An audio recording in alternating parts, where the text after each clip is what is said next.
Hi folks, we're going to do another sum the force F equals ma problem, and here goes. What is the difference in the stopping distance of an automobile on wet pavement and on dry pavement? If the car has an original velocity of 55 miles per hour, use 0.980 as the coefficient of friction for dry pavement and 0.600 as the coefficient of friction for wet pavement. Okay, here's what's going on. Let's begin with a little picture. So here is my automobile. It is going to have an original velocity of 55 miles per hour, and I want to know stopping distance. So I want to know horizontal displacement x. Final velocity is going to be what? Yeah, it's going to be 0. If something's going to come to a stop, final velocity is 0. Now, if I had VO, VF, I'm looking for x, I could do this problem if I had acceleration. If I knew rate of acceleration, I could use VF squared is VO squared plus 2AX in order to find that rate of acceleration. Once I had A, I could go back and find X. So how am I going to find rate of acceleration? Well, I'm going to sum the forces on my object. So, two-step problem. We're going to start with my car. So here is the car, and when it's coming to a stop, gravity is pulling it down, normal force is upward, and what force is acting on it? Just the force of friction. Now, is there a force applied? No, because most people, when they're stepping on the brakes, do not have their foot on the accelerator at the same time. What keeps the car rolling forward? Well, that would be inertia. So after I've got my picture, I am going to say, let's make everything in the forward direction positive, backward direction negative. And the next thing I'm going to do is sum the forces on my object horizontally and sum the forces on my object vertically. Now, in the horizontal direction, do the forces equal MA or 0? Well, there's only one force. It's coming to a stop, so the sum of the forces horizontally will equal mass times acceleration. Vertically, do these forces equal 0 or MA? Well, he's not falling through the road or flying upward, so those forces are going to equal 0. Now I can build my equations.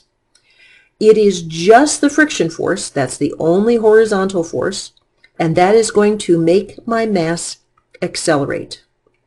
Vertically, normal force will be equal to the force of gravity.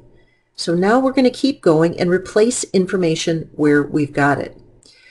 Friction force is going to be equal to mu times normal force, because if you remember, force of friction is mu times normal force, and so I'm going to replace friction force with mu times normal is going to be equal to mass times rate of acceleration, and rate of acceleration is what I'm after.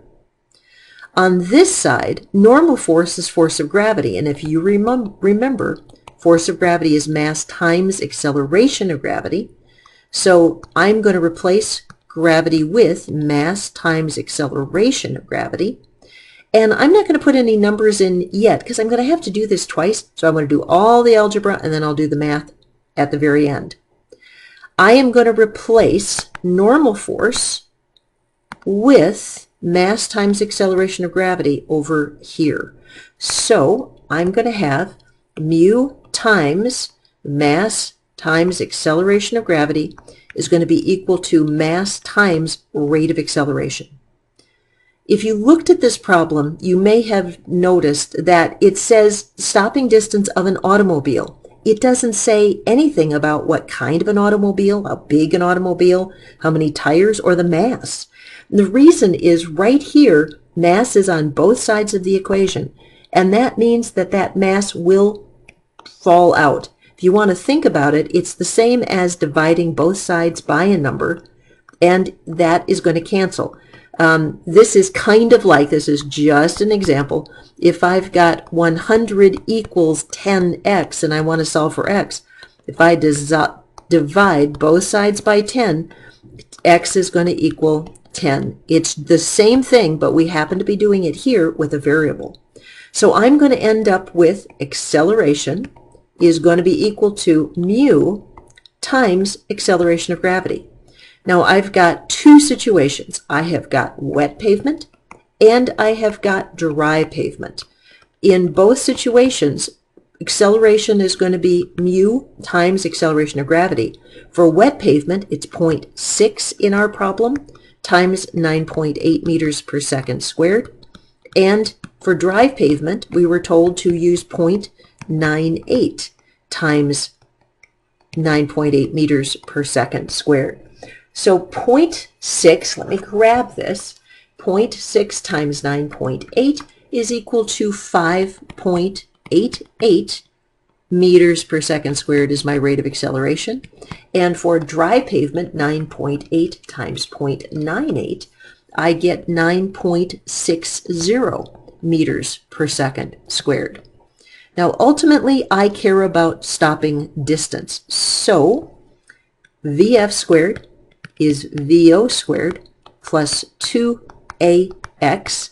I want to solve this for wet and dry, but I want to find distance, so to get displacement, subtract VO squared from both sides. Final velocity squared minus original velocity squared is going to be equal to 2AX. Solving for x, divide both sides by 2a.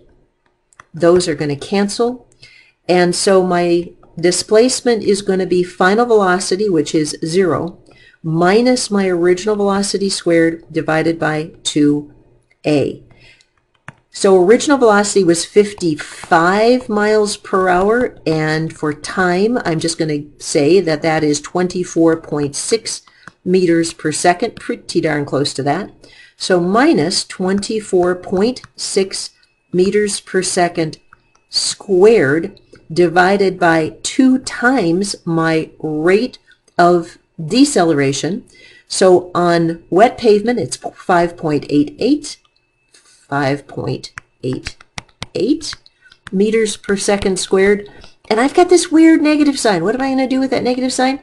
Well, the car is slowing, so this is going to be a negative acceleration. So I've got 24.6 squared equals divided by 2 equals divided by 5.88.